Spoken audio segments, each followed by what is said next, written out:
Learning to read and play rhythm. Rhythm is a pattern of musical movement through time. It is a specific kind of pattern formed by a series of notes differing in duration and stress. As professional musicians, what one element of music do you find to be most important? The answer will often be rhythm. It is the one thing that is least forgiving by the listener. Although many people can listen and clap a rhythm pattern, the real test is in being able to read music and implement a rhythm, especially as note type changes. The basic building blocks of rhythm mastery. First, definition and symbols. You must understand how to read the music, or what those symbols represent. It's like the alphabet. Next is musical math. How are these symbols interrelated? Third thing is you put them together and start out with basic understanding. And finally, you get into mastery of the rhythm. The first definition of rhythm is beat. It is a duration, a musical time unit. It is expressed with note symbols. The tempo is how fast you count those beats. This particular indication means that there are 60 beats per minute and that each beat is a quarter note. You'll end up playing 60 quarter notes in 1 minute. Reading rhythm requires recognizing note symbols and their time value.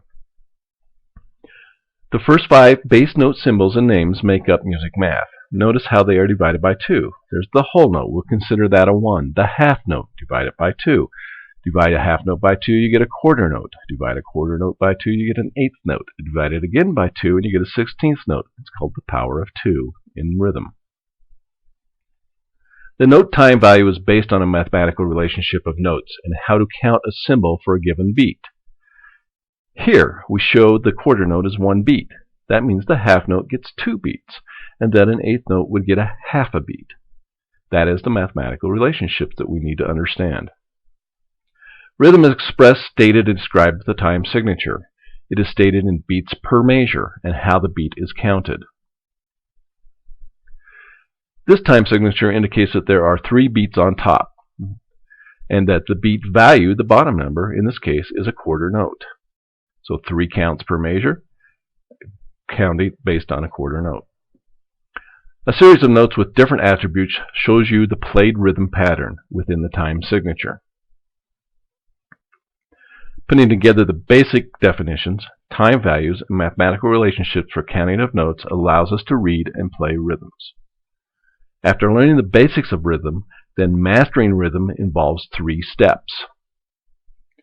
First, step 1 is learn it. First, you learn the basic structure of the rhythm. We're showing a simple 3/4 count here, but it is a basic rhythm that you're trying to learn. In step 1, you'll also experiment with different approaches.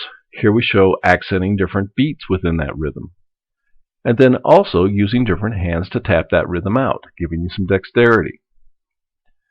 The second step is in gaining endurance. That's working it. You practice your rhythms and your patterns for longer times and at different tempos. Step 3, owning it. You have the elasticity and flexibility to groove on the rhythm. You have the ability to play with it, change it at random, slow it down, speed it up, adjust it to circumstance, and still have control of it.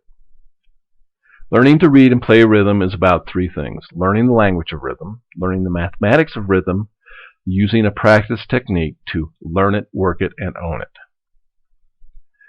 Explore more at themusictheoryworkshop.com, where you can find out about learning rhythm, learning music theory in general, and having a successful music journey.